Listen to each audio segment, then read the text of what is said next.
to say it. Somebody should. Let's talk about tool time.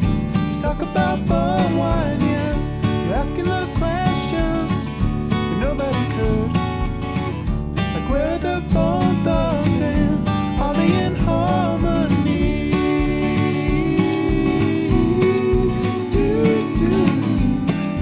help for Snowman. Adjust them and just acceptable levels. I think so. Okay. I think everyone will be audible. But not audible.com. They do not sponsor this podcast. No, they should. I don't know why they don't. There was like a time, I feel, when podcast sponsorships, it was just like any podcast. Yeah. They would sponsor it. I heard a story, someone who works in comedy writing or something, and they were talking about how like Snapple had a podcast for a while. And it was just a podcast. I don't think it was about Snapple. I think it was, but it was sponsored by, because they were like, it sounded like a bunch of, you know, boardroom grandpas were like, we have to get in on this podcasting thing. And it was before anyone really knew how to monetize stuff. Right. Yeah. So all companies were kind of like, you know how Red Bull is always like, we're going to launch a man into space. And you're like, I don't understand how this makes money for Red Bull. Red Bull is so strange because they have not only one, but two Formula One racing teams. Yeah, that too. It's which like is bizarre given the fact that Ferrari, right, which was run by an insane Italian man. And is a car company. Is a car company. It's like, we're going to have one racing team because we're crazy, but also not that crazy. But Red Bull's like, they're like, what if we have two racing teams? Yeah. Which is semi-controversial in F1 because like really you should only have like one racing team for your thing. So they would call like a weird thing like Torco Rosso or something like that. Toro Rosso. So it's like it's like, it's not Red Bull. It's Toro Rosso. It's this other team. Yeah. These are totally unrelated and we don't share information with each other at all. Did. F1 is definitely among the many sports that I don't think I'll ever be interested in. See, F1 is a kind of sport that someone can follow without watching a single race because they're interested in the soap opera drama aspects of it. Like F1 is one of the things that you can follow, not enjoy the race. Like the race is something that just happens. And you get all of because it is so much of the wealthy Europeans constantly trying to cheat each other. It's a thing that is very much a sport where, you know, there's part of American sports where they try to pretend like there's this purity of merit competition and merit and money's not really involved. Yeah. F1 says, fuck that. If you want to throw a bunch of money at a problem, you should do that. Yeah. And also if your fail son needs a job, then, you know, we can find one for him. Yes. There's multiple F1 teams at one period that had like if you're, you know, I'll give your team $1 billion if you let my idiot kid drive the car. Oh, see, that's the part I don't understand. It's like, yeah, if you're a fail son, it's like, can't you get him a job? Yeah. Doing a clipboard thing. You know what I mean? Like just a nonsense job and you can just pay him way too much to do it. But I'd be like, does he have to be behind the wheel though? Yeah.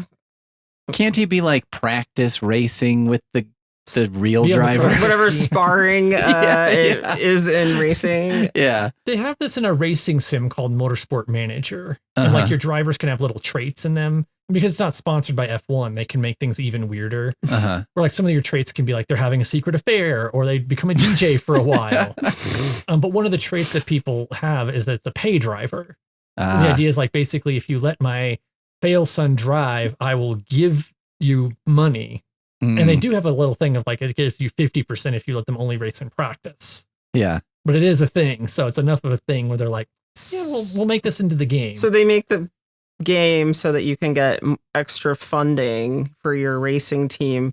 But presumably the driver is not as good as you would want them to be. It depends, but usually the answer is yes. But part of it is like the people I watch who play this on Twitch stream, what they figured out is they get the practice driver who is the pay money is so high, they get paid money. Like they sort of make a profit by having this not very good driver drive in practice. Mm-hmm.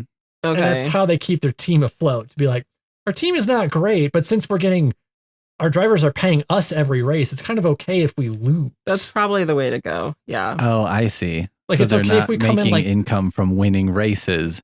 They're making income from employing the driver. Yeah, having a billionaire just yes, basically they have a bunch of fail sons on their team, and they're like, "This is how we keep our racing team going." I mean, yeah, I guess so.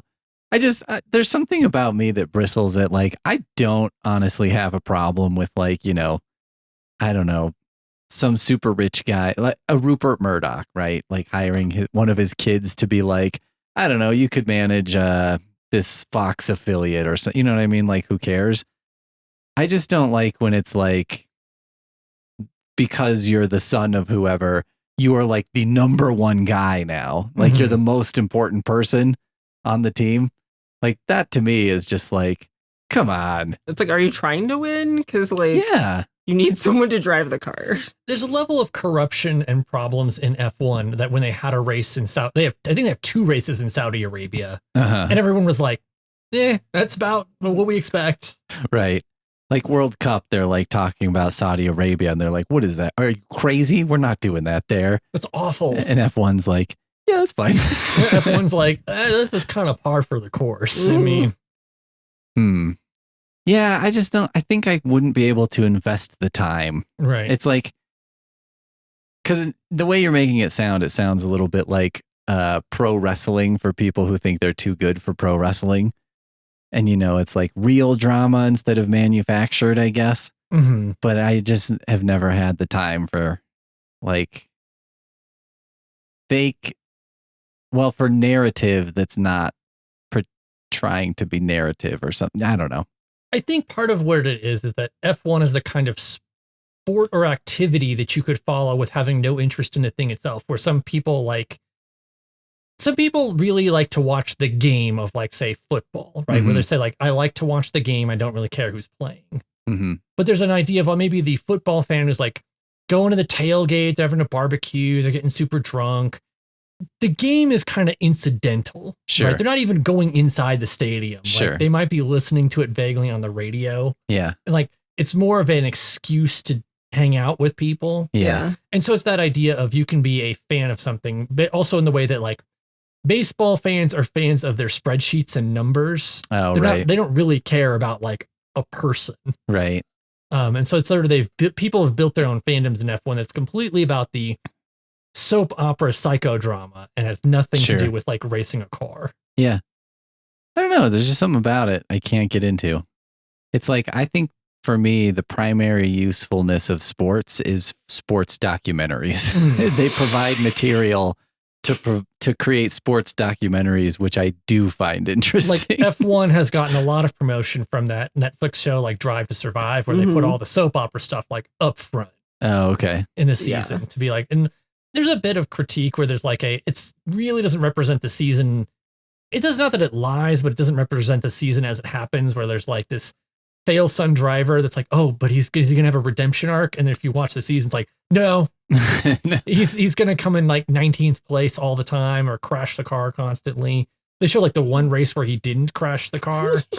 I did like okay, where he got in the top 10, and it's like, this is his redemption arc on the episode. And then they just ignore the fact that he's not a total failure. Yeah, then they ignored all of the DNFs along the way. Like, DNF stands for did not finish.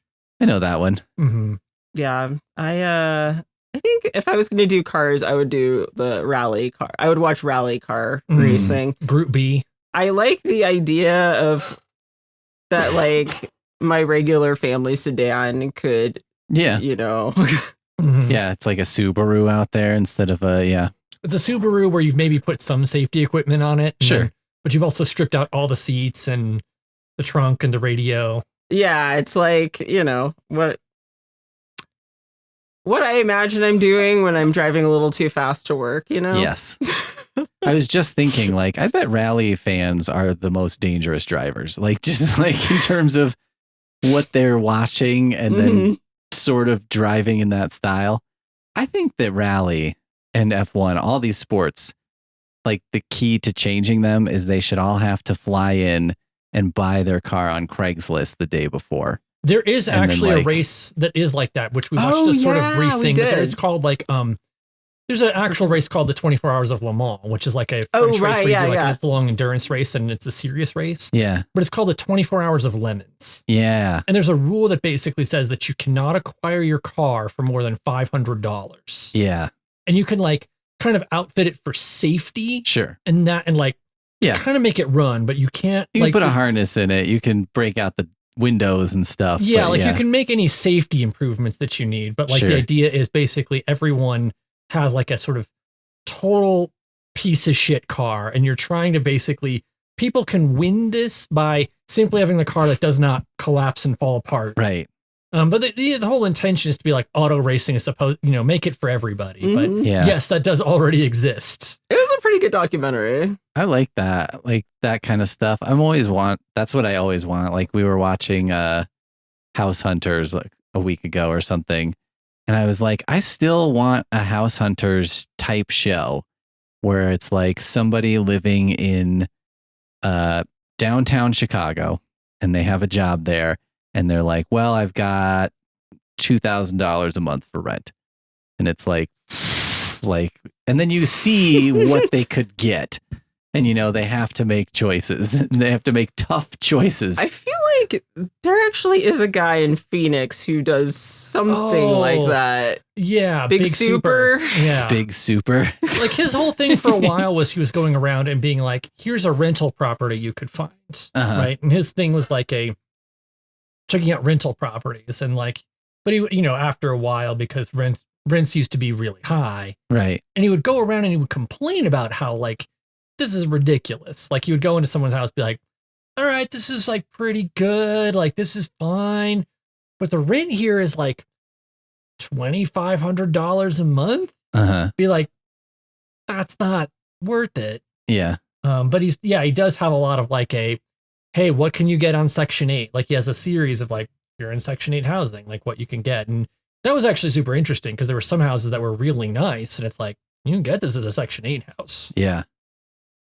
Yeah, there have been times I've driven past, and they have the little symbol or whatever. And I'm always like, it doesn't look too bad. Right. Like, you wonder, you're like, what's the catch? Like one of the things I'd heard was like some of those Section 8 houses, like someone was renting it out because it had termites. Ah, Where it's Yeah, like a thing okay. where it's not going to matter for somebody who's renting it, like very much, right? They're like, you're going to rent it as long as you don't bring termites into the next place. yeah, I don't know I enough guess, about I don't termite. know. I guess they Oh. destroy the house, but if you're renting, If you're renting, it doesn't matter. And if you have termites, like it's hard to sell. sure. I mean, I guess you need enough structural integrity to like not die in the house. Yeah. Like a lot of the termite houses, like, do you have termites? Yes. Is the house falling apart? Not right now. Like it's going to fall apart. Like what's the thing where they say like this house is probably like a lifespan of maybe about 5 or 10 years. I like this is like, I'm imagining a home inspector who's like, I mean, we're all degrading, Mhm. like just very zen Entropy is about the like, only a guarantee in the universe. I mean, they do say they're like basically every house in Phoenix is going to have termites at some point in time in the like lifespan of the house. So yeah, if there's like some signs of like past termite damage, like, don't worry about it. And I will say the first time, like when I heard that, I was like, I'm skeptical of I don't what know. I'm hearing Like, here. yeah, I don't. Like right before, I think it was either right as I met you or right before I met you. Yeah, a you were colleague trying to of buy mine a- was like looking at a house. She pointed it to me and I was thinking about buying it. It Yeah. was like $60,000 was the asking price. It was like a 2-bedroom, I think like 1.5 bath house. Like not, but it was like a really kind of, so it was like a weird, not very big single family standing house, freestanding house. Okay. 60 grand. And the problem was it had termites. Okay. Yes, I remember this. And it was weird because there was only certain kinds of loans you could get because it had termites. So we're not talking about like standard Phoenix termite damage. This is like It's got real ass termites. This it's is a real- escalated. Yeah.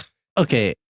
How long does it take? Like, you have termites, and that I guess puts a sort of time limit on your house, right? Like, how long does it take termites to plow through a house and make it unlivable? I don't really know. Yeah, no idea. I have no idea. I just remember when you were talking about that, I was like, "Ugh, I don't know if this is a good idea. So the thing where it's like 70% of me thought this is a bad idea, but you had that 30% is like, but what if I could make it work? Yeah. And I kind of was like doing that back of the napkin math to be like, well, is it better than paying rent? Like, Right. like, well, I'm building equity, and like, if I paid off this house, my credit could be amazing. Yeah, sort of, but like building equity while your house is degrading. Yeah, which like the it's sort insects are eating. It's really like I have a kind of a race against not can I pay this off mortgage in like 30 years? It's like can I pay this off before it like collapses on me? Just a heap of It's a heap, and I'm like, I could sell. It's like I could sell the land. Yeah. That it was on, because the weird part was it was next to like two houses, like in between it was two $300,000 like $400,000 homes, like big, like pretty nice houses, and there's like just $60K like right in the middle. Oh, okay. And that's where when my colleague found it, it's like because there could be like 300,000, 400,000, 250,000, 60,000. Like, was someone cooking meth in this house? Yeah. I mean, in Phoenix, that's something else about Phoenix, though, too. Like, you can definitely have like a crack house next to like a mansion. Like, it's crazy. Or like block to block. Like, you could be walking through a neighborhood and you don't know what the next block's gonna look like. There's a thing in Scottsdale, which is like the wealthy sort of place near us that has like a lot of mansions and big houses. And they're trying to really heavily restrict at the city level Airbnbs and Verbos and those types of things. Sure. Because what people do is they rent out these like big houses for bachelorette parties and other types of things. And the problem is the people who live next door, like every weekend, there's just a loud woo. It's just a party house every weekend. And they're like, that kind of sucks to live next to. Yeah, it's like you pay to live in a nice neighborhood and then like, oh, nuisance house. You have a $2 million mansion, and then you're like, next door to you is a bunch of frat bros doing party time. Sorry, I'm getting a buzzing noise. Uh-oh. Hang on. This is the point where he's going to try to fix everything.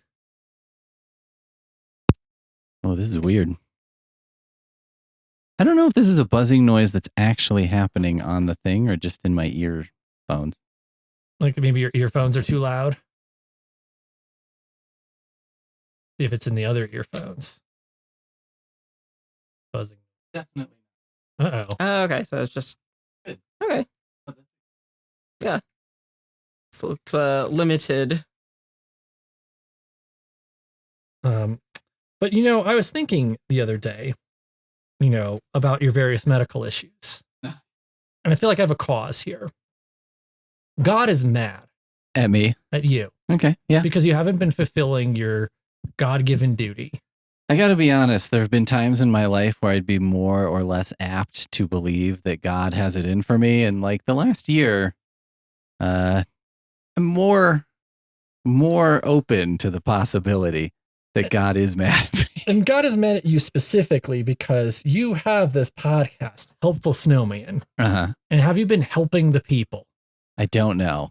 And I'm going to say you haven't been helping the people enough. Maybe not as much as in the past. I think you could at least say, in a relative sense. You have strayed from the mission. From my original path. Right. In order to improve your health situation, Jen and I are here to bring you back on the path. All right. Of helpful. Of being helpful. Okay. And we have Poonmaster Flex in the background working on putting little dots on a piece of paper. Yeah. With occasional silent commentary. Mm-hmm. Didn't like the termite idea. Didn't like the termite house. Termite house, idea. Yeah. I never knew this. This is a story of Ian that I never knew that you were considering buying a termite house. I could see it like when I was living in an apartment and I had super loud upstairs neighbors and like it was a nightmare. And like you're just like, I have to get out of here. At those times, something like a termite house is appealing because you're like, I mean, yes, this isn't like a typical house buying situation. And yes, this probably wouldn't be a monetary gain, but I might just be accepting of a not monetary loss at this. If I'm An paying escape basically hatch. the same, yeah. Yeah. It was a thing where I was Termites are probably quieter than my neighbors. like, I don't know if you can hear them like at night or something. I was at a point where I was in a studio apartment, Mm-hmm. and like just to change, like I'd been in that studio apartment for like 3 years, and it was always like each year was a different type of bad. Yeah. The first year was tolerable because it was like, this place kind of sucks, but it's cheap. Okay. And then they raised the rent with the idea of, well, we're going to use this to fix things. Oh, sure. And yeah. they didn't fix anything. No for a way. year. Like they had, they're like, oh, we're going to use this to fix the pool, which they never fixed. Uh-huh. And it just sort of like locked off. And they got rid of all the shade trees. Yeah, they cut down your tree. You were Yeah. so mad about that. That's how I they was really fix mad about it things. because they were like, they cut down the tree that like gave light and shade. Uh-huh. And then they just cut it down completely. So like there'd just be the blaring west sun right into my bedroom, Oh my God. right where my bed was. And so I had to be like, all right. And then the thing was they raised the rent on that as well. Because like, oh, well, we're going to put in a shade structure. They never put in a shade structure. They flipped it multiple times too. Yeah, it was so weird. When I was there for 3 years, I think they flipped it between 4 owners. Oh, wow. Okay. So like, Yeah. um, Not going well. yeah, and they spent all their money. Like the last owner spent all their money on like putting in a nice leasing office and painting it. painting everything. See, I think that to me, that seems like something that would never work. Because like if I was looking at an apartment and I went in the leasing office was nice, it may give me a brief like, oh, okay, whatever. But the second I go in the apartment, I'd be like, Yeah. yeah, nice try. Like, It's a thing like if you have the crappy leasing office and then like you go in to take a look at the unit and the unit's so much better, like you could be like, oh, this is a step up. This is what I expect. Yeah. But if you make the nice leasing office and then the sort of the leasing office is remodeled in, say 20, at the time, like the leasing office is remodeled like 2017, 2016. And the apartment was remodeled or refurbished like in 1997. yeah. Yeah. You're like, there's a big step down. Yeah, I feel like that's actually counterproductive. Like what you should probably do is make the leasing office slightly crappier than the apartment. Yes. So then you go in the apartment and you're like, oh, okay. Yeah, it's You've been better. like conditioned a little. So this is a free help the people. If you Okay. are a landlord or a leasing company, aside from being the scum of the earth, Yeah.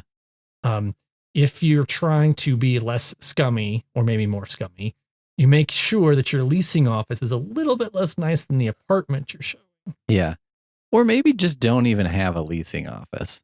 I don't feel like most apartments really need a whole room for that. Like it's just like, just show up. That's like what real estate agents do, right? Like It you feels just like show up. Yeah. It feels like an old fashioned thing because you'd have the leasing office like if you needed to have a check. Yeah. That's true. Well, and so people yeah. could walk in, I guess, and Mm-hmm. tell you that stuff was broken. Right. It's like, and it's sort of like if you're not going to fix anything, you don't need a leasing office. Yeah. Or like if there's but these days, like, and even back then it was like, oh, well, you would pay through an app or you'd pay through an automatic deposit or you'd pay through some other method. And so it was like, what does the leasing office do? I hate my spouse, so I need somewhere to spend 40 hours a week that's not at home.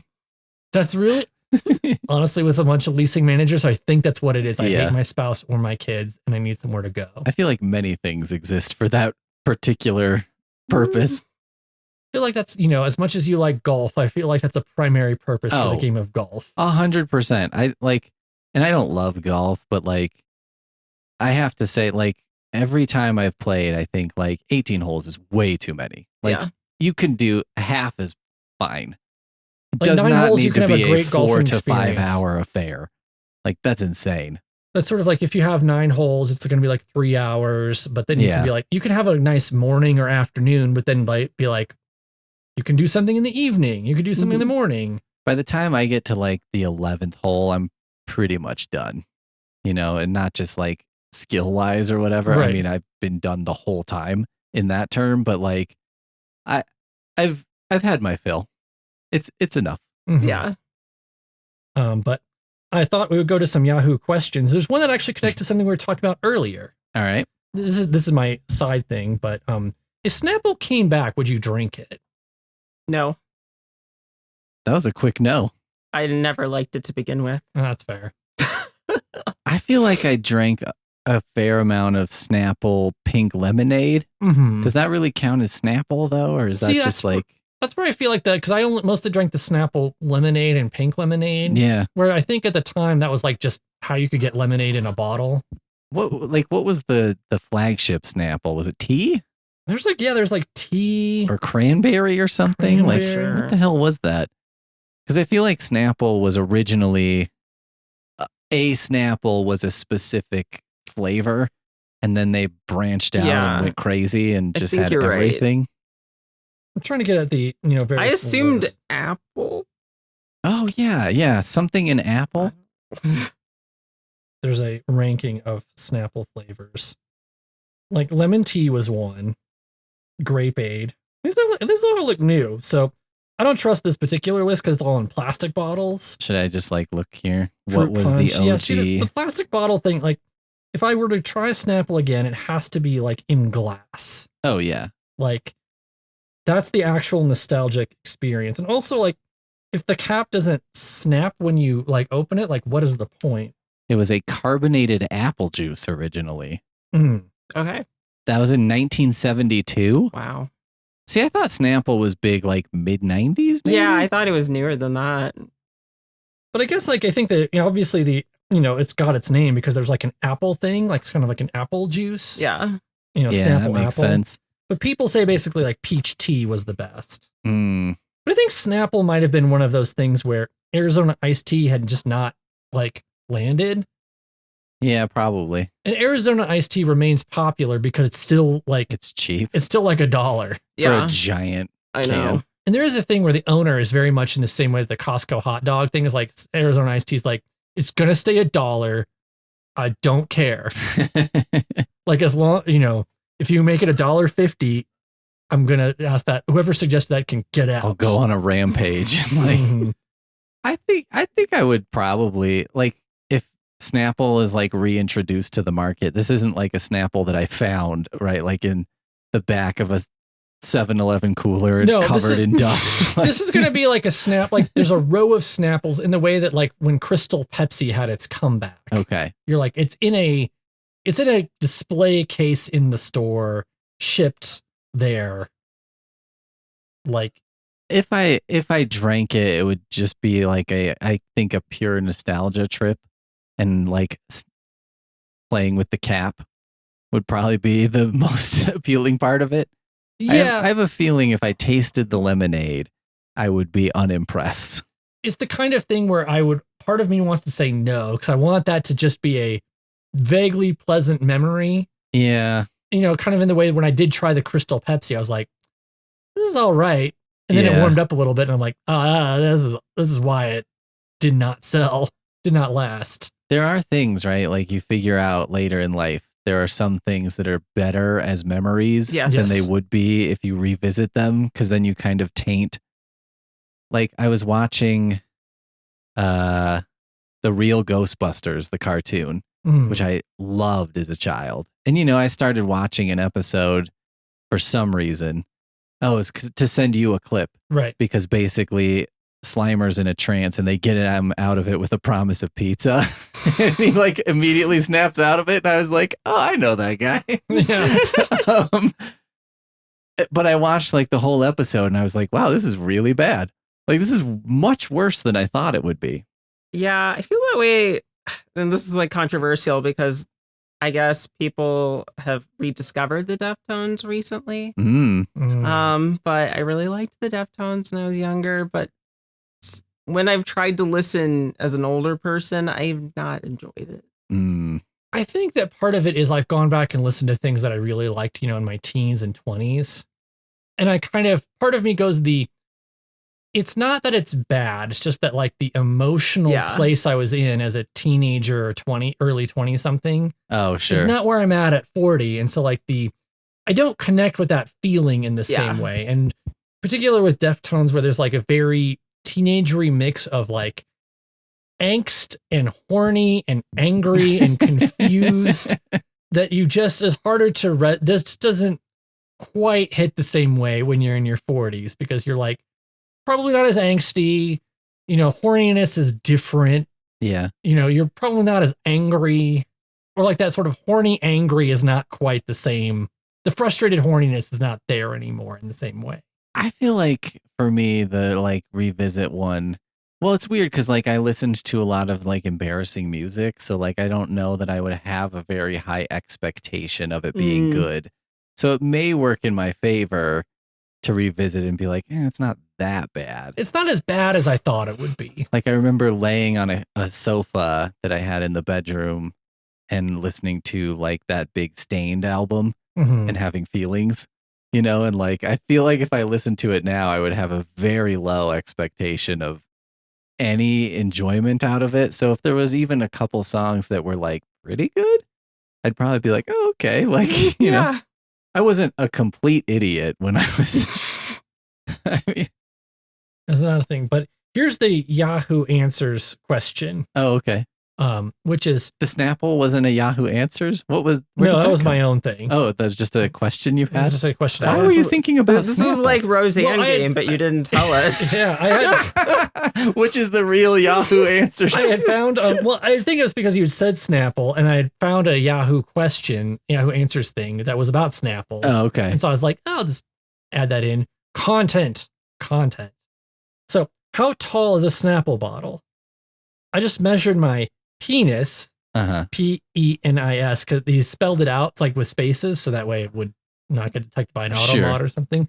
I just measured my penis with it, and it is the same length of it. I'd like to know if the height of a bottle to see if I have a good sized penis. 2 inches. 2 inches tall. I mean, yeah, just get a ruler.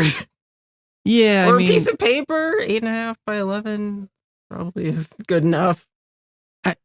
It's a weird. Okay, this is like a weird phase of internet too, because I do feel like today, I could Google that and it would probably tell me, right? Yeah, the AI summary would be like it's 18 centimeters high. Yeah, but like at that time, I would think it'd be easier to find a more common length object or a ruler or a tape measure or something than it would be to do it by knowing the height of a Snapple bottle. You know what I mean? Like, how is it easier to ask and then just wait for someone to answer it on the internet who happens to have a Snapple bottle and a ruler and is willing to do that for you? But that's where it seems like the odd thing of like, I've got a Snapple bottle to measure my penis, but I don't have a ruler. Yeah, the answer is be a little bit smarter about this objective. Yeah, and like also, I guess I think it's funny I think it's a funny question because I think the real question there that someone should be asking is like, let's say hypothetically this was the length and it was the equivalent of a Snapple bottle. How is that good? Is that not good? Like I don't know what. Is my penis normal? A good size? Is a common That's internet? Really the question. That's like the bread. There's like got to be almost a section when you think about it that there's somewhere in a data center. Yeah. In a bit of cloud storage somewhere, because all of Yahoo Answers is archived somewhere because nothing in the internet is there. Right. There's a pod of dolphins every day that dies to preserve all of the times where someone asked on Yahoo Answers, is my penis a good size? Yeah. Right. Yep. Well, also, I guess I just feel like that's a question too, that it's like, I think you kind of know. Mm-hmm. You know what I mean? Like, I think you've got an idea and I don't know. Yeah, I don't know. That's a silly question. They're looking for validation. Just ask the question you want to ask. Is that a good length? And even then, if you ask it on Yahoo Answers, you're not going to get an answer because maybe someone will be like, dude, that's microphallus, because they're messing with you. And maybe someone else will be like, that's the giantest thing that's ever existed. Mm-hmm. Like, you won't know if people are being trolling, honest with you. Yeah. All right. To go away from penis questions, we'll get back to penis questions. Okay. Thank goodness. This was asked by. This is how I'm getting straight with God. Well, actually, oddly enough, the person who signed in their identity in Yahoo Answers is God. Wait, so So we're that's their username? That's their username is God. I mean, Right. whatever. So this is you know what this tells me is that this person was a very early user Yeah. to like have reserved God. They've asked like, many questions. not God like 1, 2, 3 or God underscore something else. Just I'm curious to God. see if the wisdom of their question matches up with the. now they have subcategories here. They asked it in social science. Okay. Subcategories gender and women's studies. Oh boy. Okay. All right. Is it true women are perfect and never do anything wrong?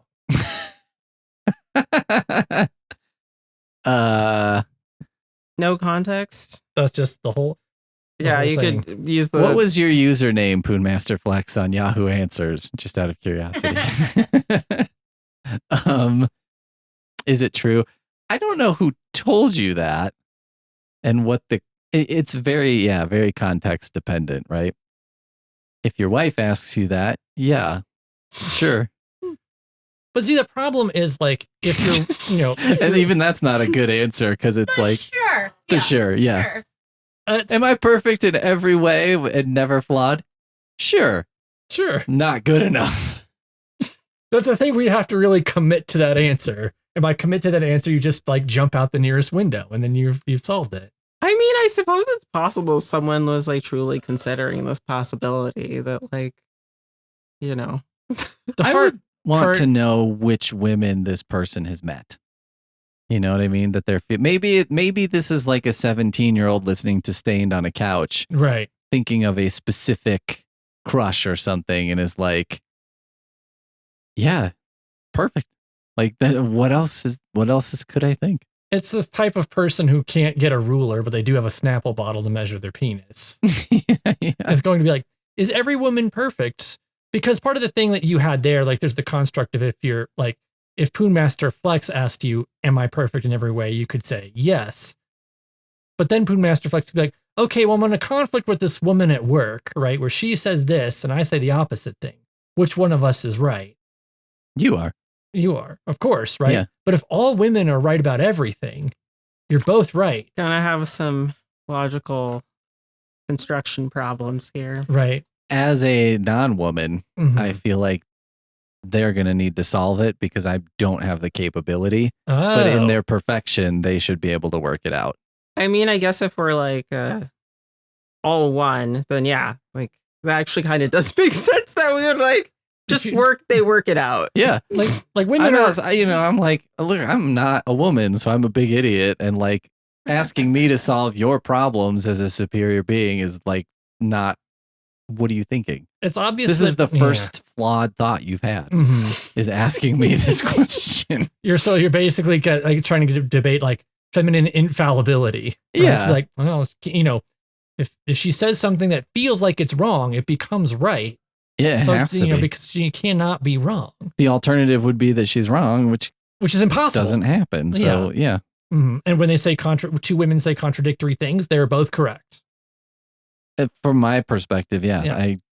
I don't know. Maybe it's that women are like a single organism, and it's kind of like when you have your cells fight each other. Uh-huh. Like maybe you get like cancer or a disease or something, like when one of your cells mutates. Uh-huh. And so really the thing is the overall women as the whole are Mhm. correct, Yeah, but an individual woman might be incorrect, and it's up to the sort of I think so. hive to fix that. Yes. In aggregate, In aggregate. they're perfect. Mhm.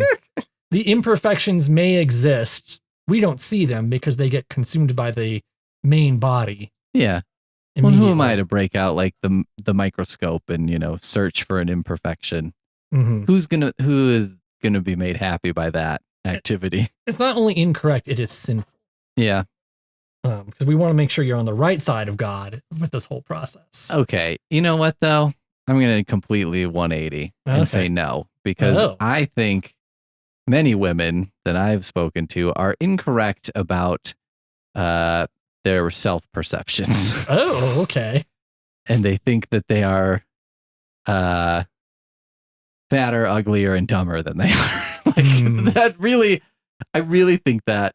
The other thing is, I'm going to say this about something that I think a woman in my life has been very wrong about. Okay. And I talked to another woman at work who thinks the same way about her husband, Mm. and it's crazy. Poonmaster Flex thinks that like if I go out without my wedding ring, that like women are throwing themselves at me like constantly. Like we were in Minneapolis, and she was busy doing stuff, so I had to entertain myself, and I was like, oh, I saw there's like a roller rink, and they do like skating lessons, and like beginner, intermediate, advanced. And I was like, oh, I could go intermediate and like learn to skate backwards better and stuff. And she was like, you better wear your ring. Like, some lady is going to see you skating. And I'm like, first of all, I believe this is taught by 2 gay black men. So, you still should wear your wedding ring, but maybe for different reasons. Well, even if they're interested in me, it's not going to be reciprocal. Okay. You know what I mean? And like, the second thing is I'm like, I don't think me bumbling around on roller skates is me at my like, prime attractiveness. I mean, that does sound kind of like what you call a romantic comedy. It's very Hallmark movie meet cute. Yeah. It is kind of. So yeah, I don't know. The bumbling situation might not actually be a negative. It does feel like a Hallmark movie where there's like a small town roller rink, where you're going to the roller rink in the Midwest, and you know what? It's your ambitious, career-oriented fiance is like at a conference, and you're like, I'm just a simple small town guy, and I'm gonna go roller skating. And then you go roller skating, and it turns out that there's these black gay men who put you into a throuple. Hallmark's taking a weird direction with this, but they go for it. They'd be like, it's the simple joys of roller rink. I never had any of these urges, but then I was falling over, and he put his strong arms around me and helped me up. And everything changed. You felt supported for the first time. But yeah, I mean, it's like, and I have a coworker who it's like the same thing. Like his wife, like if he was ever going to the gym, she'd be like, you better wear your ring. You know what I mean? And was like real, like whatever. And I was like, it never happens. It's never happened that way. It's never been that way. I've never been like propositioned by someone just at random. And like, yeah, I think that's the most wrong that I don't know. You've had some like weird locker room. Yeah, with dudes. Situations. All the dudes. Which is, again, the wedding ring's not going to stop those. I guess that's true. Well, and like, they're all like, I have had like, stuff with guys. But that's all. The weird gym locker room interaction and having your wedding ring is like trying to stop a flood with a fire extinguisher. Yes, that's true, yeah. Where it's like, it's just the wrong tool for the job. Yeah, and just, I don't know. Yeah. Not really a factor, yeah. See, the thing is, I don't have women talking to me with my ring on or not. Right. The determining factor is not, do I have my wedding ring on? Are you reading a One Piece comic? Yes, in which case then women do approach me to talk about One Piece. Like I'll be sitting in a bar or a coffee shop and I'm reading One Piece. And then women, especially black women, for some reason, want to come up and talk about One Piece. This is like a blurred magnet. Mm-hmm. Really? Yeah. And like I'll be sitting reading One Piece and they want to talk about One Piece. See, I thought it was going to be the opposite, that you were like, I sit somewhere and read One Piece and that's like repellent. So like, instead of rings, we should be exchanging manga at weddings. Yeah, to be like, fuck this nerd. I'm not gonna. Yeah. Like if you have a if you have a copy of Spy X Family, it's like, nope, taken. Yeah. But no, I'm reading. That's the thing, is that whether I wear my ring or not doesn't make a difference. But I leave a house with a copy of One Piece. I feel like Ian's more like, well, not recently, but before you were probably more insistent on the ring than I was. Or at least like if I forgot it, you'd be kind of annoyed. So then I like went on eBay and I bought like a bunch of like cheap like $2 rings or whatever. And I'd like leave one in my like glove compartment, leave one on my desk, like just in my purse so that like hopefully if I forgot my real ring, I Right. could just like throw Just one grab one. on. Yeah, but even those have gotten lost. So I have like silicone rings. That's all I have. So it's like, yeah, often they come in like a pack of 6 and I'm just like, all right.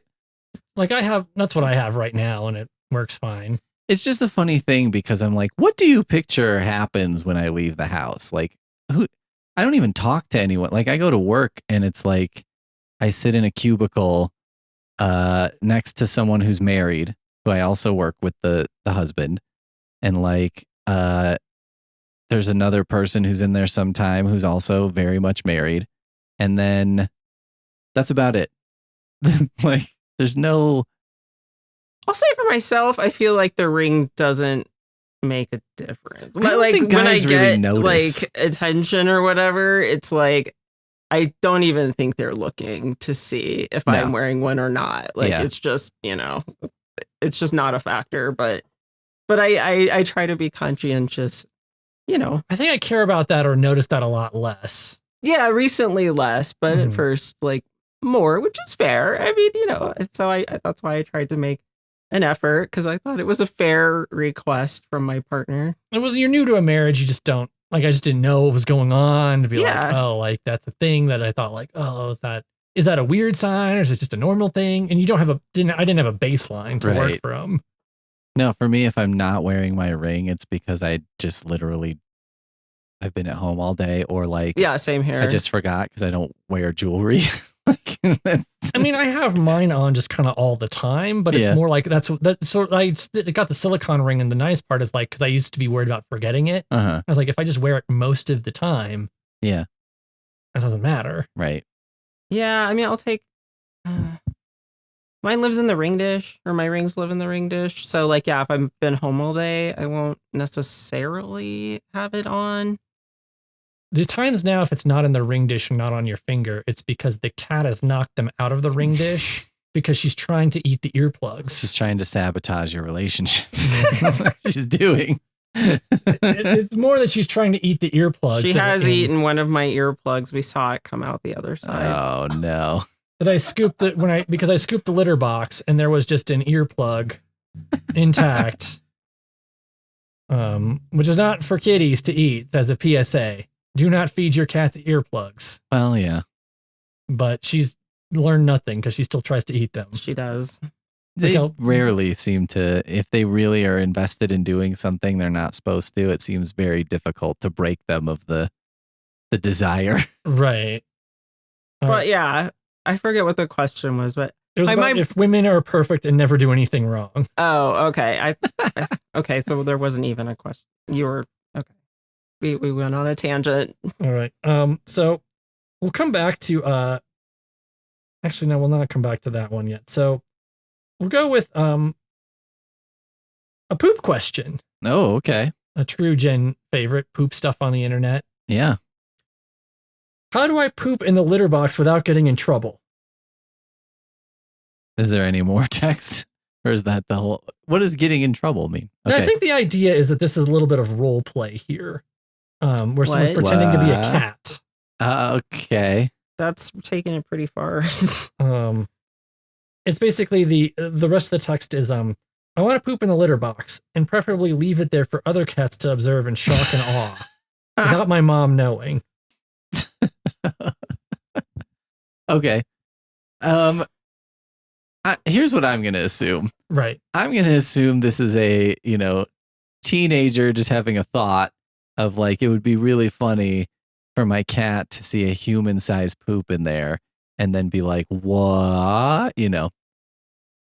I've heard of people like who have, like there's sort of a roommate situation and like the roommate gets a kitten and as a prank, they take a shit in the litter box. And because the shit is going to be like adult human sized, like adult male sized, like it would sort of put some concern in the owner of the kitten to be like, this poop is the size of my kitten. How did this happen? How did this happen?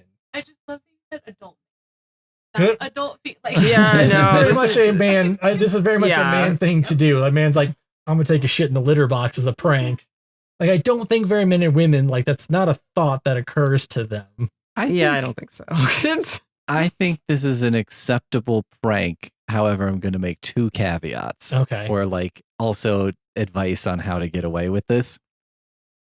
Number 1, if you want to get away with this, you need to make it so you're cleaning the litter box. Sure. If you're the one always cleaning the litter box, then no one else will they may not notice that you've done that, and you'll have ample time for the cat to notice. The other caveat I want to make, though, and to take very seriously, is I would be concerned that, cats can be like weird about their litter boxes, right? Yeah. Mhm. And if there's like a huge turd in there that doesn't smell like theirs, they may choose to stop using the litter box. Yeah.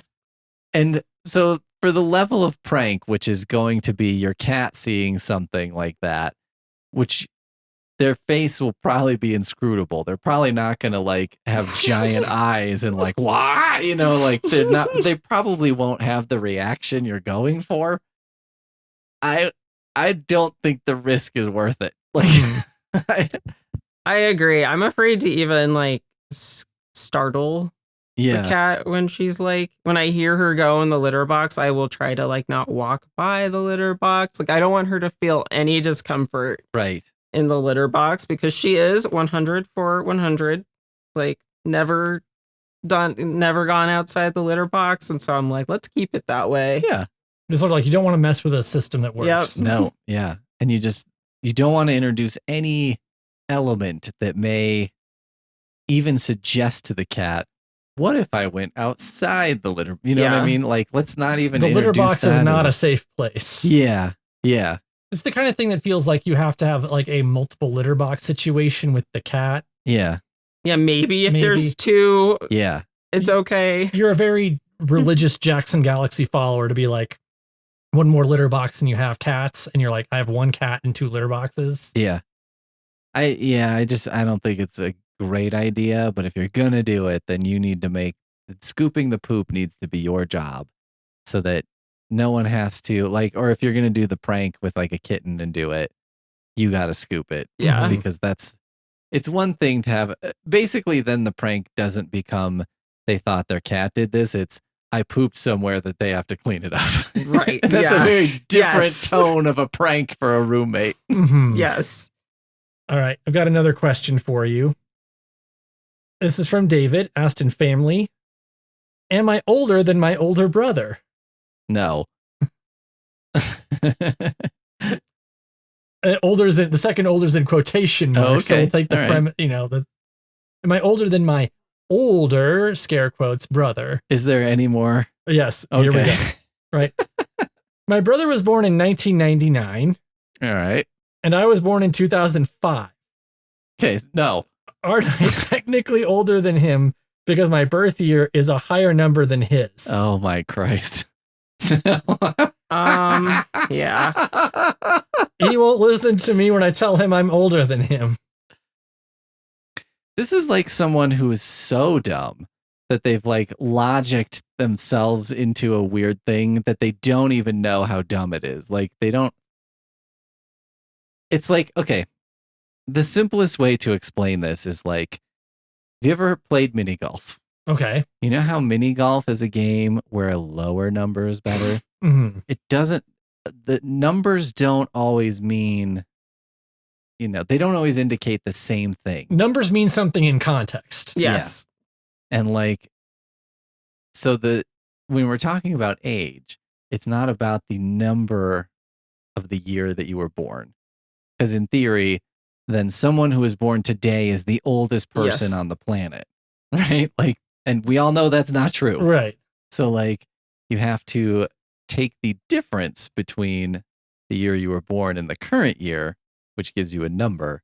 That's how many years old you are. The biggest number is not the oldest person. Yeah, no, that's not how that works. The biggest year is not the oldest person. No. It's the smallest year is the oldest person. Yes. Yeah.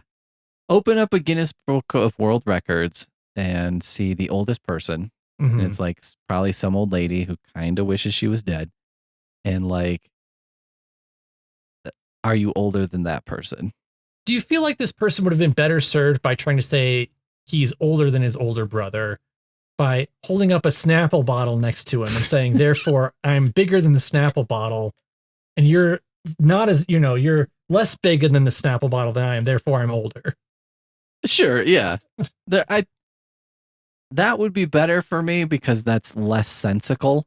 And so I don't have to, you know what I mean? Like you measure age by did you drink a Snapple more recently?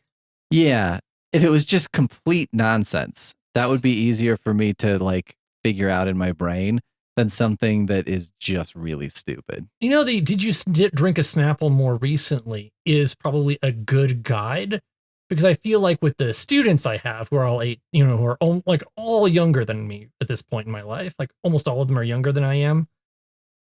The last time they had a Snapple is never. Right. Yeah. And the last time I had a Snapple was before they were born, but like I had a Snapple more recently than they did. Yeah. Therefore, I must be older. Yeah. I feel like there's an infinite number of ways to explain to this misguided individual why the answer is no. Today, this is the kind of person who's putting this into Chat GPT, which for this type of question is probably guiding them like a little better to be like, well, it doesn't make a lot of sense. Or it's like validating or it's them. exploding because it's like, this is so dumb. Like, I don't understand. It's so dumb, but also I want you to keep engaging, so I just agree with you. Yeah, I mean, there is that risk. Because the like, obsequiousness. The Yahoo answers, well, I can say the Yahoo answers was not as helpful because the top response was, yes, you're older than him. All right. I mean, that settles With it. a comment under that person that says, well, the math checks out. Oh, wait. No. Yes, you're older. Okay. Well, I mean, trolling, I guess. Yeah. The troll response was the top response. I mean, I could see that because I'm picturing now also the older brother. Right. Who's probably like infuriated by like, this is so stupid. You know what I mean? It makes no sense. But like, okay, he said his birthday was like 2005. I mean, so this was probably from like 2007. Well, not 2007, but like, let's say 2014 at the latest. Right. Like a child. Mm-hmm. Maybe this is someone who's 4 and somehow figured out how to use a computer. I mean, on the internet, you never know. It's possible. There's a lot here. Speaking of how do you get into this mess? My birthday has more syllables in it, so I must be older. This is probably a troll question, but it's always good to ask because it's just in case. Sure, someone else may have the same question. Right. I accidentally stuck my pee-pee in the toaster and then turned it on. What to do? Help. Accidentally? Accidentally. How is that possible? I mean, this sounds like someone who's just having fun on the internet, I guess, How do you get your penis stuck in a toaster accidentally? You don't. I'm trying to make this happen for this person. You have a very long driveway, mm-hmm. and you have a toaster that you're putting in the garbage, and you take a skateboard down the driveway, and you're holding the skate, and you're nude. Right. Because it's 4 a.m. Because that's when you're throwing the toaster out, because it has that thing on it that says it has like a battery in it, so you're not supposed to throw it out. And so you're doing it in the dead of night. You're being environmentally conscious. You really. slip on the skateboard, and then your penis is in the toaster. Mm. That's how far I have to go to make that make sense. There's a thing where you have somehow the toaster has to be on the ground, like because most people no one's tall enough to. You're not like if you're on top of the counter. Yeah. Like here it is, right? You're like you have a sort of like over the sink light that's very high up, right? In order to get to it, you're standing on like you're sort of like trying to like sort of mantle lean on the counter, and then you're sort of going up with your right hand. I'm doing this sort of motion, which is great audio. Nude. And you're nude. Let's just keep reminding everyone. Wait a minute. So going back when I was living by myself at one point, I had to change a light bulb. Okay. And it was high enough up, and at the time I didn't have like a good stable like stool or step stool or chair, but I had like a kind of like coffee table. Uh-huh. And I wasn't sure if it could support my weight. And at the time, because I was living by myself, I was nude. Okay. Right. And I'm like, I'm by myself. It's the evening. What else am I going to do? Wait, this really happened? This really happened. You changed the light bulb naked? No, you got to let me go through the story. is that I thought to myself as I was about to get on this rickety, maybe not able to hold any table, like if this table broke under me and I needed to call for help or I was found dead, I didn't want to be naked. Okay. So I put on some pants before I went to change the light bulb. Let me switch this to giving you advice. Okay. Past you advice, because this is a more understandable situation. If you're ever doing something and you decide to get dressed because you feel like there's a decent chance that you will be injured or killed, don't do that thing. Don't solve the problem by getting dressed so that they find your corpse. Like, at least I'll die dignified. Yeah. Don't. It's still not it's still not worth it to change the light bulb. It's worth saying that I had a couple drinks in me at the time. Sure. So I was like not thinking that far ahead. I mean, I have gone on a short ladder before after having a couple drinks, so I can empathize with that part. And it was like the thing I was worried about, like this was a coffee table where it's not going to fall off of it. But I was going to be like, is it going to break? I'm not trying to say necessarily you did something wrong. I'm giving my advice, which is if someone feels like they may die, don't get dressed with the thought, well, at least this way, no one will see me naked. That's not the problem. Not the core problem. It might still be a good idea because maybe, if you're putting pants on, it's good safety equipment, but I would put on shoes at the very least if I'm changing a light bulb. Yeah. I did put on shoes. Good. But that's what I'm basically getting at is you're nude and you're mantling on the sink basically to change this light bulb. Yeah. You sort of slip forward and you happen to get your penis in the toaster. I think carrying the toaster makes more sense. I think Poonmaster Flex left at this point. I feel like this is a question I feel not obligated to answer because I feel any question that's like I accidentally stuck my penis in something is being dishonest. It's like if they just said, I thought maybe this would be a good idea and I did it and now I'm in trouble, that I feel more obligated. You know what? This reminds me, like, I've always had a problem with the movie American Pie. Okay. Because so like the whole name and the premise of the movie, right? He like puts his penis in a pie because that's what his dad says is kind of an analogy of like, or a metaphor for what having sex feels like. Mm-hmm. And this guy is so dumb and like concrete minded that he's like, he sees a pie and does that and then doesn't like, I don't know. You know what I mean? Like, it just doesn't make sense. Like someone who has that concrete a thought process and then just does that, I feel like would be incarcerated by then. Like and that bad of impulse control combined with that literal of a mind. I don't think you could survive in a society. Well, it's going back to the person who was measuring their penis with a Snapple bottle and then asking the internet for the measurements of the Snapple bottle, as opposed to just getting a tape measure by themselves. Yeah. The lack of baseline. I don't want to even call it critical thinking, but like knowledge of the world around you. Yeah. It seemed, I just never bought it. You know what I mean? I just always was like, no. There can sometimes be a problem of a comedy where like this sort of, it can be obnoxious or annoying because the comedy comes from the fact that everyone is really dumb. Yeah. And that can be sort of funny for a while. Like comedy, not to get into a theory of comedy, but comedy kind of works where everybody's kind of a bad person or does something inefficiently. Like everyone who does something perfectly logical is never going to be a good comedy. Sure. But if everyone is a total dumbass, yeah, it doesn't make for good comedy either because you're just like, what's the dumbest thing this person's going to do? Right. Okay, they're going to do that. Yeah. Look how dumb. Yeah, it never worked for me. Let's never liked it. Get a new question that's also in the dumb category. Is that the actual Yahoo Answers category? Dumb. Well, I can give you the best answer. Of the what moderator has put your question in dumb.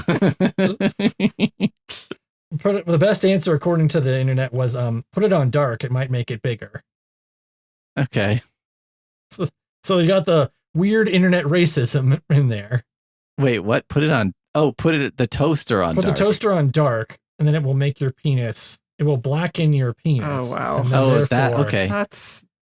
That was so out there. Like I didn't even understand. I was like toast. Does toast expand in the toaster? I was confused. Jeez. Okay. Let's see. All right. So we've got let's go with a very classic Yahoo Answers thing. All right. What did my dad just say to me? Okay. I was listening to my iPod, so I couldn't hear him.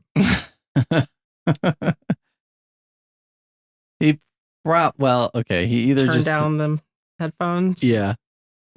It was either some total bullshit or the one validating thing your father will ever say to you.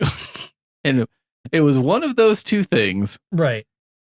And I'm putting the statistical likelihood of it being the validation at like 0.000001%. It's probably something along the lines like Jen said of turn down your headphones. Yeah, I mean, you know your dad better than I do, but like I feel like it's a very low chance that your dad said, "Son, I know I've never told you I love you and I accept you and like whatever you want to do with your life, I support you." It's not impossible, but it is implausible. There's a thing where I wonder where there's a lot of people in the world, and if you spend enough time online, you realize that there's certain people who don't understand like social conditions or context clues or those like little bits in here. Yeah. And I could kind of get where like sometimes someone might be on the autism spectrum and they say like I don't pick up on social cues very well, or like context cues very well. Like I don't understand social context at all or very well. But I wonder if there's an even more extreme form where it's like I don't understand context. Like I don't understand that context matters. Oh, yeah. Yeah, I just like this smacks to me of a question that it's like, again, why are you asking the internet a question that you could ask your dad? Like your dad is the only one who knows the answer to that question and he is available to you. It's kind of like sometimes the modern version is like on Reddit a lot of times, like Am I the Asshole or Relationship Reddit. Yeah. And they're like, they write this 5-page thing about something that happened with their uncle. And you're like, why don't you have a conversation with him about that? Or like something they're like having a situation with their spouse.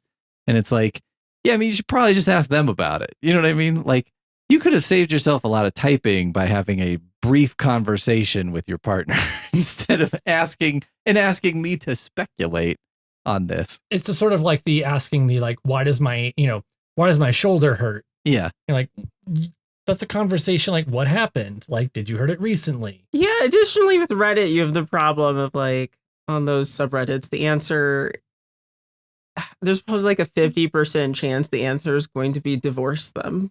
Yeah. Right. Yeah. They'll just be like, oh, that person doesn't care about you. And like, Right. Fuck it. Just divorce. Yeah. Just get divorced. It's like, okay, well, this is not really a useful inquiry. My husband took a shit in the litter box as a prank. What should I do? Divorce him. Divorce him. Yeah. When you're like, the actual answer to that question would be, he has to clean the litter box now and for always. That's it. He's marked it as his, so therefore it's now his. It's his problem. Wherever the cat starts crapping now is his problem. Like he signed up for this chore. Litter box is now his exclusive territory. All right. We've got a last Yahoo question. Okay. I saved this one because I feel like it's a I feel like it's a kind of comes full circle in a way. Just the fact that you're giving this any preface is making me nervous about the question. So it's full circle. It's in pets. The category is birds. Okay. Are eggs real? I think eggs look really suspicious and I think they are fake. Can someone please tell me if there's such a thing as an egg? I'll give you the update here. Okay. Update, edit. Some of you are suggesting that eggs are in fact real, and I have done my research and would like to inform you that you are wrong. Eggs are not real. This is immediately my thought is like, this is fascinating proof that like doing my own research has been a problem for much longer than I think we all realized.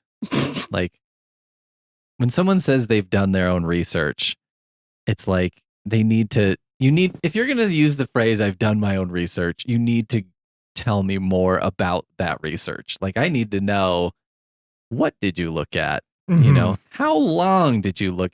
Did you intentionally look at something that may debunk your theory? Like, I mean, I feel like this might be a corollary to the like birds are not real yeah, thing. which was not real first, the chicken or the egg? Like,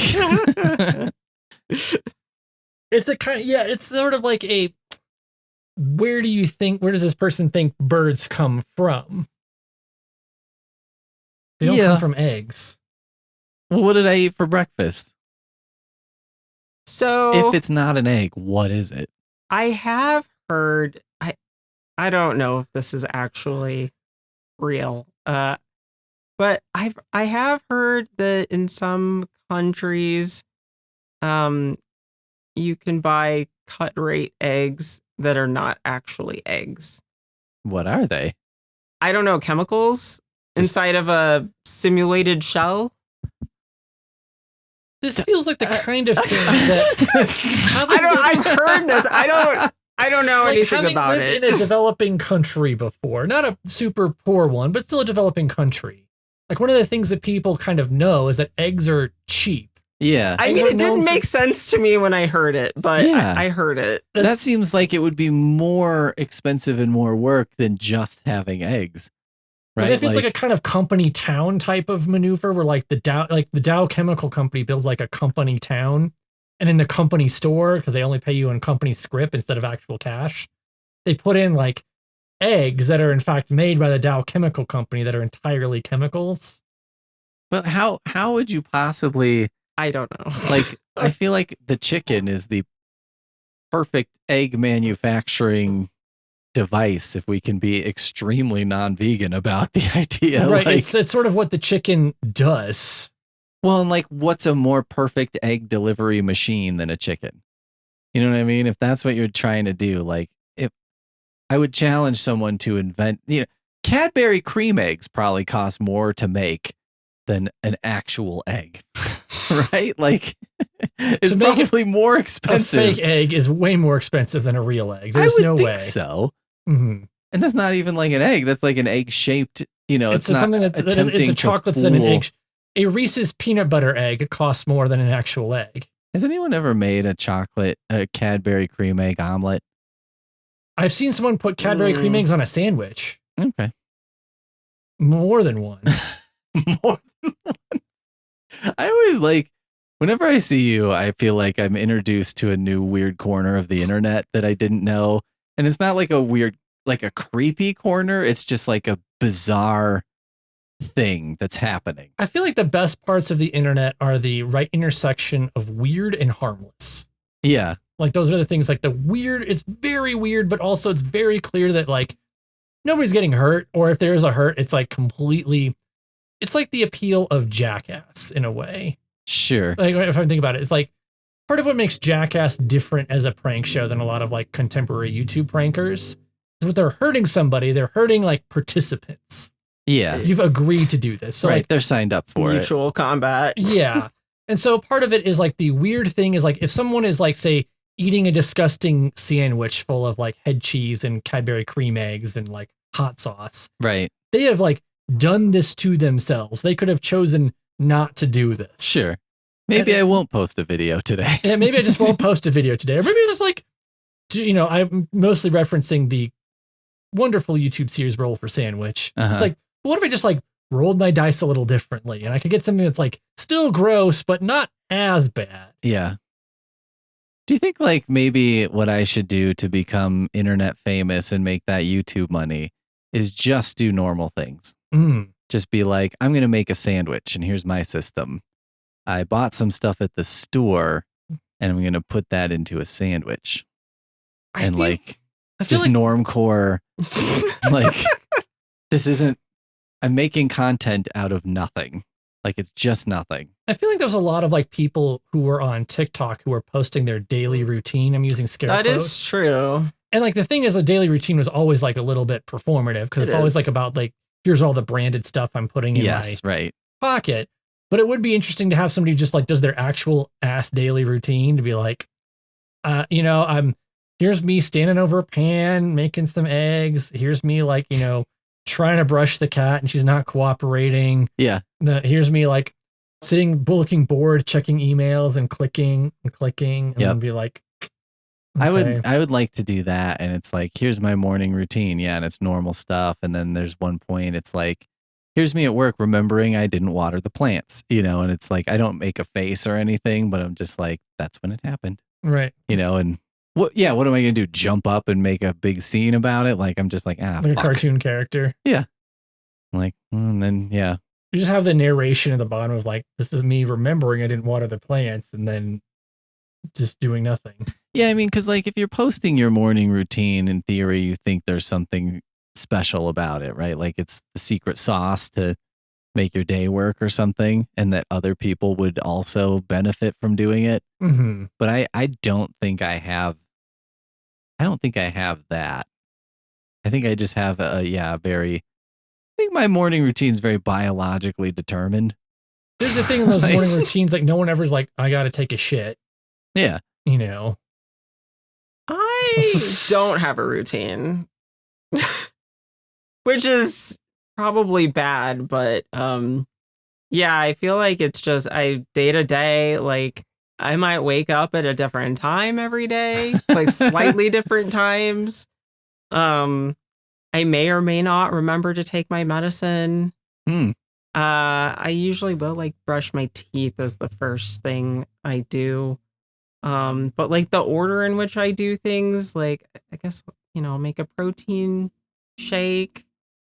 Yeah, it really varies. Like what I put in the protein shake sometimes varies. Like, no routine. No, see, there's or a loose routine. She's correct, a very loose routine, but it has one anchor, which is Jen will go into the kitchen, look at the clock in the kitchen, look at the time on the clock, and say, "Oh shit."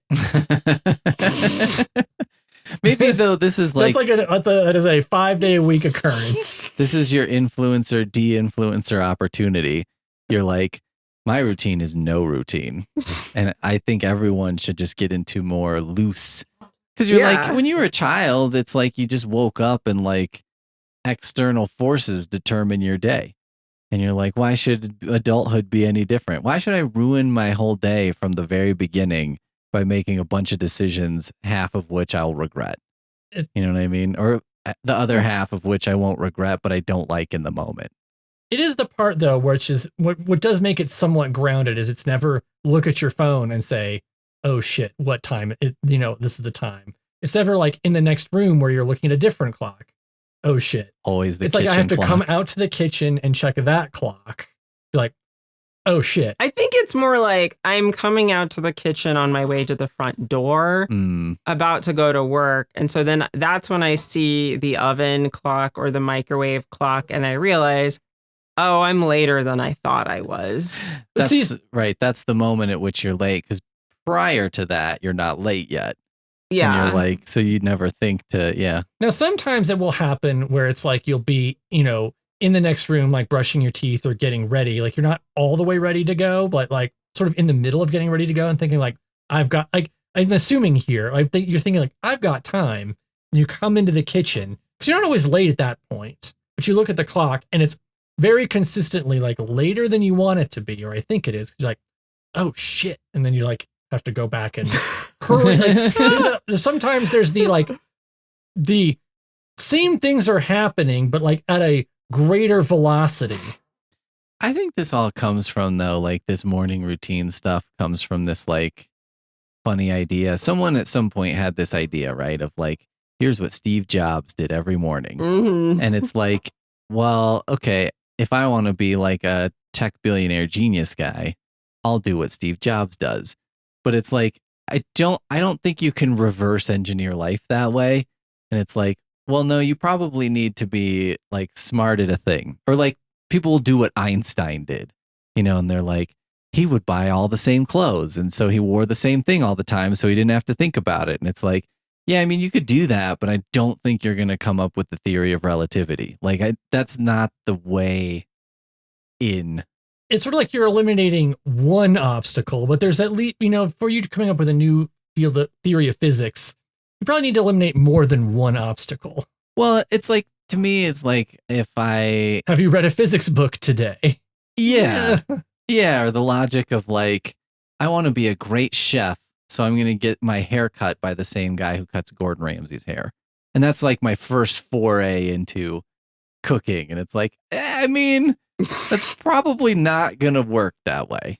You know what I mean? Yeah, you could pick up like a Gordon Ramsay cookbook and be like, maybe I'll start there. You could probably make toast or an egg. As long as your penis is not in the toaster. Yeah. And that would probably serve you better than doing whatever the hell he does in the, he's like, gets up at 4 and goes for a swim in the ocean or something.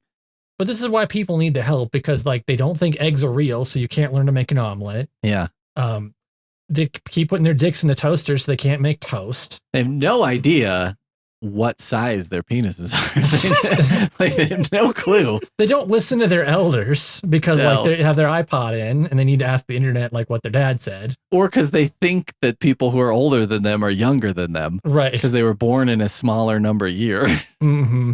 The only measurement tools they have for why they can't cook, because like sometimes you have to have like one cup or one thing. The only tool they have for measurement is a Snapple bottle. So they're like, outdated beverage. How many Snapple bottles of flour do I need to bake bake bread? Everything I go on, they don't have a conversion table for Snapple bottles. And I'm too busy to learn all this stuff because like someone keeps shitting in my cat's litter box. I mean, so with the routine thing, I do feel like, I don't know, it holds me back a little that like if I had a more regular routine, then I would be like getting to work on time. And I mean, my work, if I get there between 8 and 9, it's fine. Like, right. It doesn't really matter. It doesn't really matter. Yeah. But I mean, I feel like all the people who are like in control of everything are on time people. Yes. And so I do feel kind of like if I'm going to succeed in an on-time person's world, I probably do need to like force myself into an actual routine so I can I can arrive at a predictable time every morning instead of just like being surprised by the oven, which I didn't realize you were even keeping track of this. It's the most endearing part because it's sort of like the surprise and shock every morning. So like it's like I thought today was the day that I thought the time would be different today. Time would work a different way. It was sort of like somehow this would have worked out, and it's sort of like I'm just gonna do my thing, and this is gonna work out. It hasn't worked out most days. Who could have predicted that today would be exactly like every day that preceded it? Well, every day is a little different, so that's true. That's why it's hard to predict. I'm late every day, but for different reasons, slightly different. And then it's like one day I'm 18 minutes late, the next day I'm 12 minutes late. Yeah. I'm with you to some extent though on like the tyranny of time, just in as much as like I also work at a job. I mean, my job, it doesn't matter at all. Like I could work noon to 9 and it would be exactly the same as if I worked, if I worked overnight, if I did whatever. So it's kind of like the idea of needing to be at my desk at exactly when the clock ticks over to 8 is stupid, right? Like it just doesn't matter. And like other things too, like I feel I've never been to a concert, big or small, that started on time. Yeah. Ever. Never. And like, I feel like it's pretty standard. Like you go to a show and the show starts 45 minutes after the time that they say it's going to start. You know what I mean? And it's like when, whatever. Or like, I don't know that I've ever been on a flight that left exactly on time. Maybe, but pretty rare. You know what I mean? And like our flight out here was pretty close. Yeah. It was like supposed to leave at like 9:04 and it was like leaving the gate at like 9:08. And you're like, that counts as And that's exactly Right. it, though, right? Yeah. That's as close as it gets. And Mhm. that's not something that I would be like, our flight left late or something. But I'm just saying, like, how come I am supposed to be at my desk at exactly 8 every day? Mhm. But it's like every single flight that goes out, like 15 minutes is fine. You know what I mean? Yeah. That's fine. It goes back to that numbers matter in context, and that like it's one thing if if you're like 15 minutes here or there, if it doesn't really matter to your workplace, it's different. But like if you're say a surgeon and it's like, Sure. how long was the anesthesia? Give or take 15 minutes doesn't make a difference. Yeah, time is important as a concept. And like there are things that, and I endeavor to be on time for like a meeting where everyone would be waiting on me. Mhm. Like I want to be on time for that. And I don't want to waste everyone's time. Yeah. But like, I think fewer things are that than are not really that important. You know what I mean? Like when exactly it starts. I think I also like subconsciously subscribe to the same like principle that like I will be on time when it matters. Yeah. Like at the airport, I'll be on time. Right. I might be cutting it close, but I will make it. But yeah, the things that feel like they don't matter, those are the things that I don't show up on time for. Yeah, and I feel like I always have a certain amount of hostility for certain things. Like I've been doing jury duty for the last week. And like, we're supposed to show up. The first day was 7:45, another day was 8:45, another day was 8:30. But like you go there and then you have to go through a metal detector and then you have to like reassemble yourself and then you have to go upstairs and you have to do this. And like I feel like if I walk through the door at 8:29 and then it takes 4 minutes to go through the metal detector, that's not my fault. You know what I mean? Like how you need to tell me what time I need to be there if I need to be there earlier. I don't think I should have to do the metal detector line math. Like, I don't know. I don't know how long it takes. I don't know when like there's going to be a bunch of people there and when there's going to be no one there. You know what I mean? I don't know when I'm going to be behind some fool who's like doesn't know how a metal detector works and they have to go through 5 times. They sort of go through what it was a Charlotte airport I was in, and it was the place where like they had signs everywhere. This is also true in the Alaska airport where they had a lot of signs about like you can't bring in knives or guns, Right, like right. more than other airports. And like the Charlotte airport had like a bunch of signs about like you cannot bring knives. Like when I was there, like you can't bring a knife, you can't bring a knife, like, Right. you cannot bring a big knife. Right. And I thought like, why are there so many signs? And I was in this airport and there were 3 people in this line. I'm not exaggerating. 3 people who got pulled out because they had a big ass knife. Wow. And not like, this was like a folding pocket knife, but this was like a diving like a knife, Rambo knife. a Rambo knife. Wow. It's the kind of like 3 people? 3 different people. And they were always like, they weren't like trying to be like, they weren't embarrassed. Like, oh, I just forgot. They're like, what do you mean I can't take it? Right. Like, that's the best when they're like indignant about like, you're like, come on, man, you could never do that. I was like, even in the 1980s when John McClane could bring his pistol on a plane because he's a cop in New York City. So they were just like, yeah. Yeah, you're a cop. We'll just let you gotta like, it got something that looks like a police badge. You can bring your. Even then you can bring like a giant knife on the plane. Mm-hmm. Like you could bring, like Grandpa could bring his folding knife that he uses to eat apples and then gut a fish later you know what I mean? Right. And like whatever. But like you can, this has never been a thing. That's like, that's maddening at the airport. Like they have this big case at the airport and it's like stuff that you can't bring through. Mm-hmm. And like I saw in there, they had like a gas powered weed whacker. I was like, what the fuck? Like, why would anyone even attempt that? Wow. What purpose would that have? They're like the world's greatest landscaper. And they're like being hired to go somewhere else. And they're like, I only travel with my own equipment. Like, I mean, even if they did, like, check it. Like, why do you need it on the plane? You're right. What would you possibly need it for on the plane? Yeah. The carpet's like a little, kicked up and you want to just like whack it down. Eat it out. Do you hear an emergency message from the cockpit of like, we're having an in-flight emergency. Is anyone good at hedge trimming? What maniac could be on an airplane and hear a gas-powered motor start up and not think that was a problem?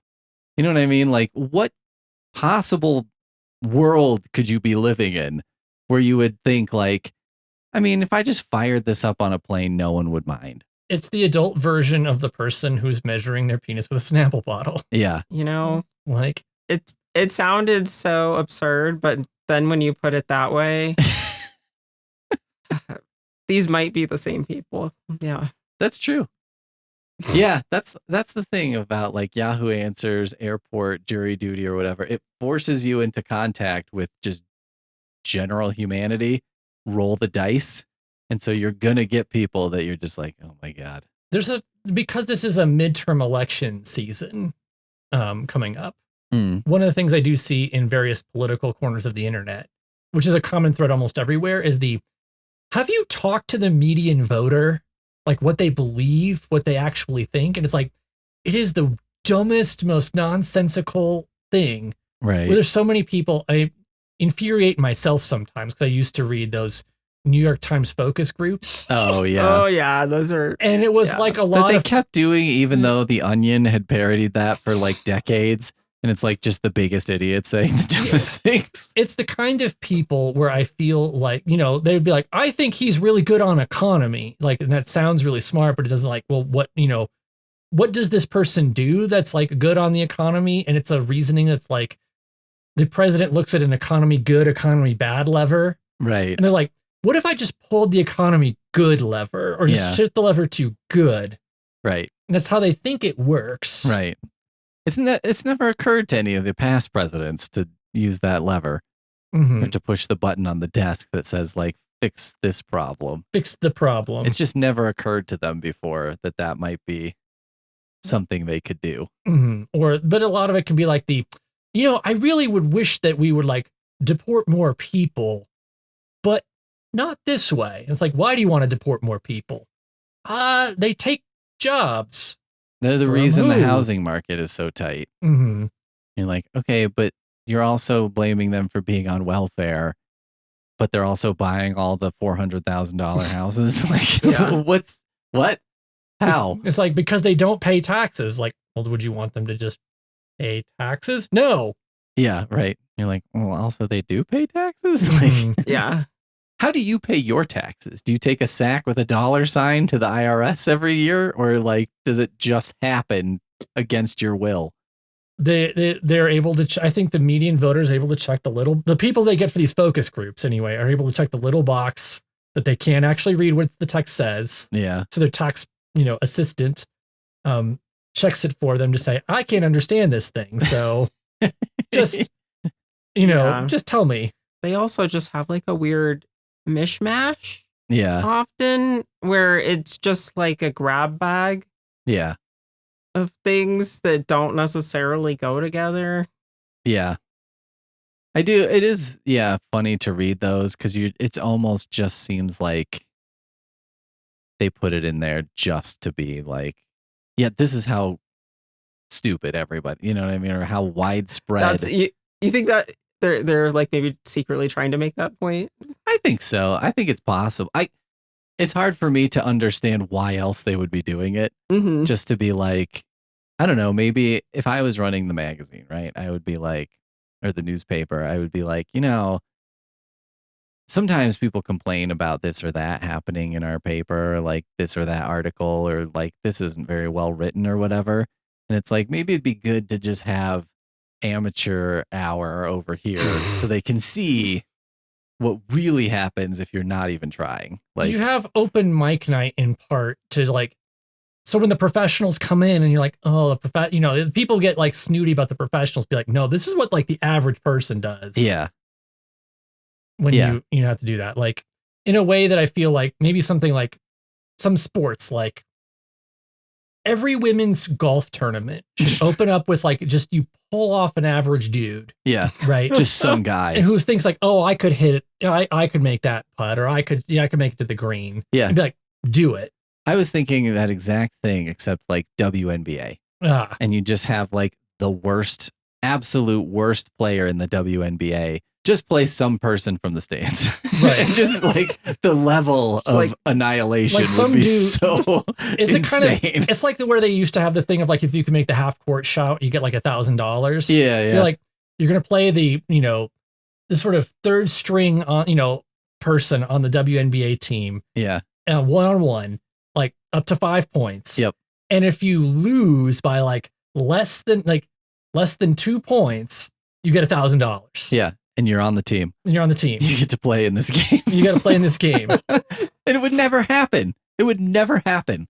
Like it would be impossible.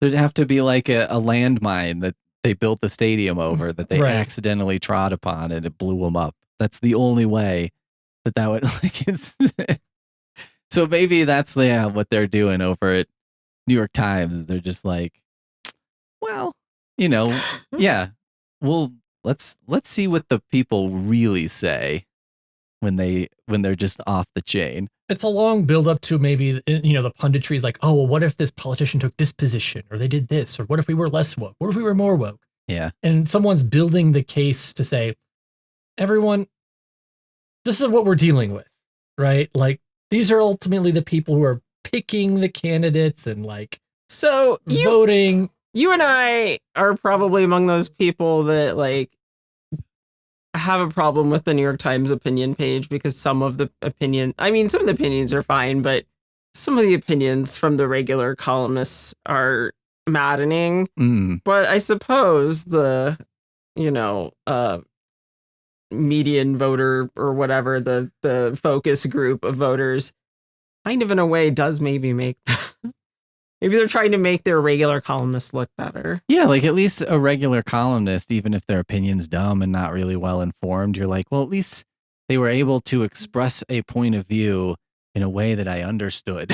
Like I basically understand what is being communicated. I understand the bar. why, That's where we're at. like they believe certain things and how they got to this conclusion, even though it's like, I don't agree with it. Or even if I think it's dumb, I'm like, you can see how someone like put some pieces together. There was, so I'm on a jury and like the jury selection process is amazing in the same way. Because like the things that people say sometimes are just so. There was a lady who they asked some question. It had nothing to do with whatever. And she was like, well, I subscribe to a utilitarian worldview. And so to me, it makes more sense for 100 innocent people to go to jail as long as we get everyone who actually did crimes, as opposed to one criminal going free, the opposite way around. And it was just like, and she kept talking about her utilitarian point of view. And I was like, how is that utilitarian? Like, that doesn't make any sense. And like, why are you trying to connect these things? And like, of course, you always wonder in that context, like, is this person just trying to get out of it? It's just, they're just trying to be crazy. Right. And just be like, I don't know. But she seemed legitimately whatever. Or like one of the attorneys asked this hypothetical about, they were like, you're on a flight that's going back home and you're in Hawaii and you brought your gas powered trimmer with you. Yeah. You're just doing some trimming of the shrubbery inside the airport, helping out. And the flight gets canceled, but they don't want to have to repay everyone. So what they offer to you is if you take the blame for the flight not being able to leave, they'll fly you back first class and pay for your next 10 flights, and it's like a ethical question, right? And like this one lady who was there was like, no, I wouldn't do it. And he was like, why not? And she's like, because probably everyone else would find out what I did and I'd get jumped in the airport. And I was like, all right. That seems like, and you're like, I don't think she made up that answer to get out of jury duty. I think that was this person too. I gave several hilarious answers. And then like at the end, she was one of the first people excused, and she stood up and looked around like, are you serious? Like, I'm getting excused from this? I can't believe it. It's like someone who thought like, I aced this test, and it's like, totally failed. No. Everyone else in the room is like, yeah, I would definitely not have that person on the, like, it's the kind of person that I would think I wouldn't want on a jury because I'd be like, they're a wild card. I don't know. Yeah. I know what I'm going to say, and I know how a reasonable person is likely to interpret it. And I also kind of know how an unreasonable person might interpret it. I don't know what's going to happen.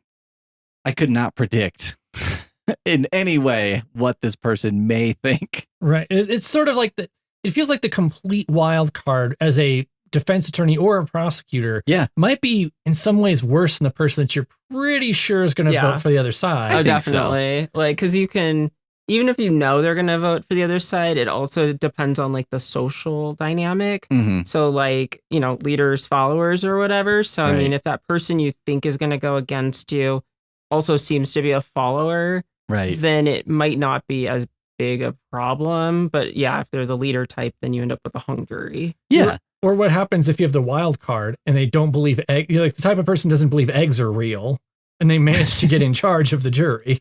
Well, they're like, you know, yeah, they could just, anything could set them off on a completely different path, right? They could be like, the defendant wore a navy blue tie. So, know, I don't trust that. Like that's a dog whistle for, you know, whatever or something. Mm-hmm. Like you just you'd have no idea.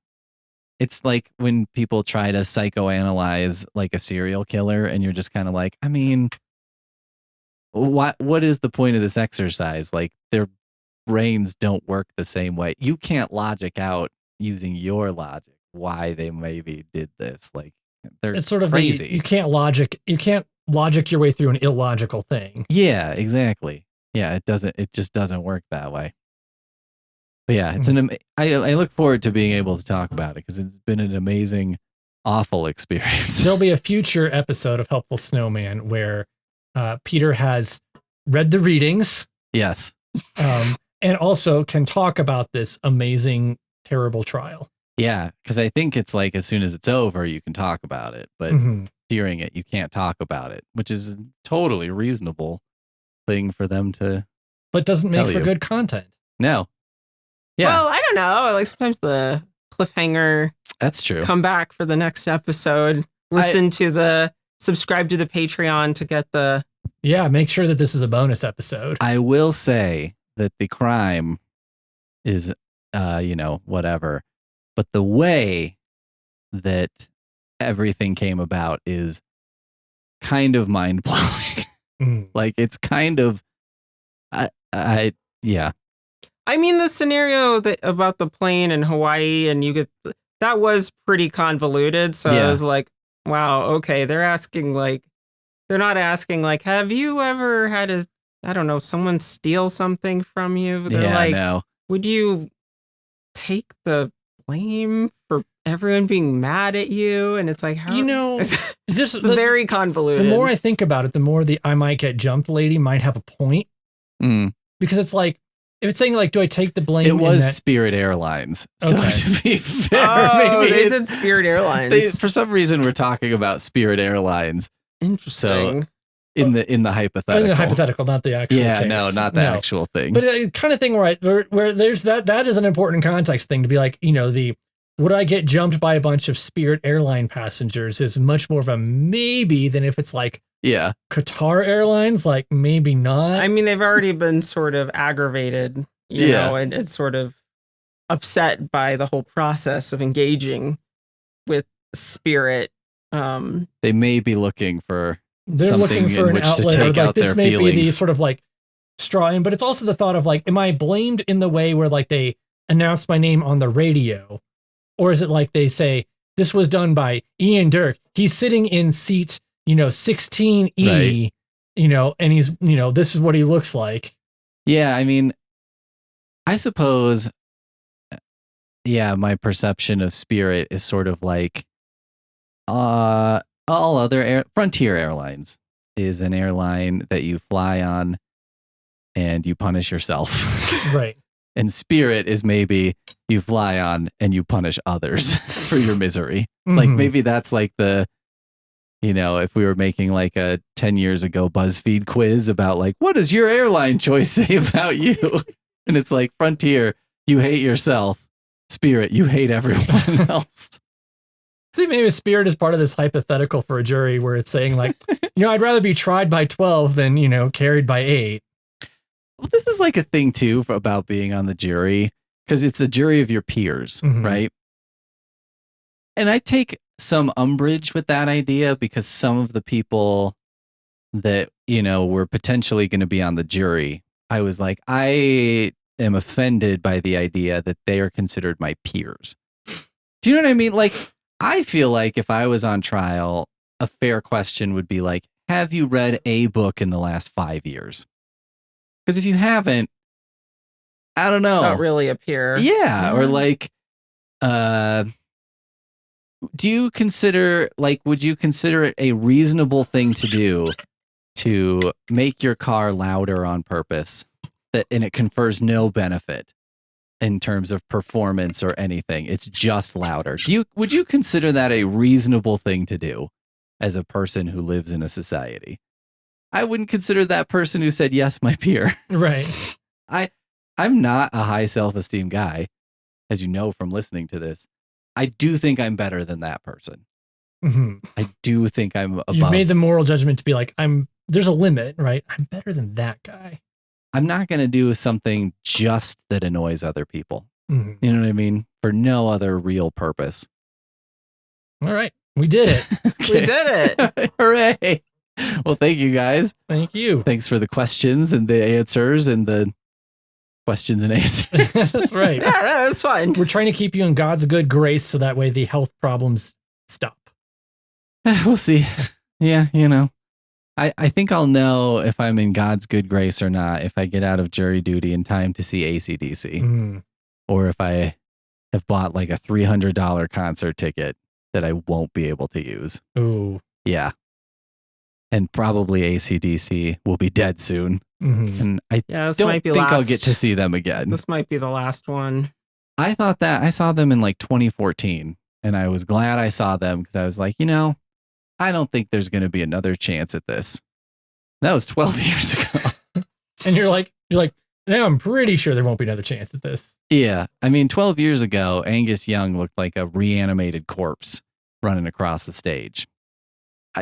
This point, he probably is a reanimated corpse. I don't know what the last 12 years have been for him, but like, I can't imagine he's drastically improved. Yeah. So we'll see. We'll see what God's feeling. We'll see what God has in store for you. All right. We'll see you next time. You're asking the question.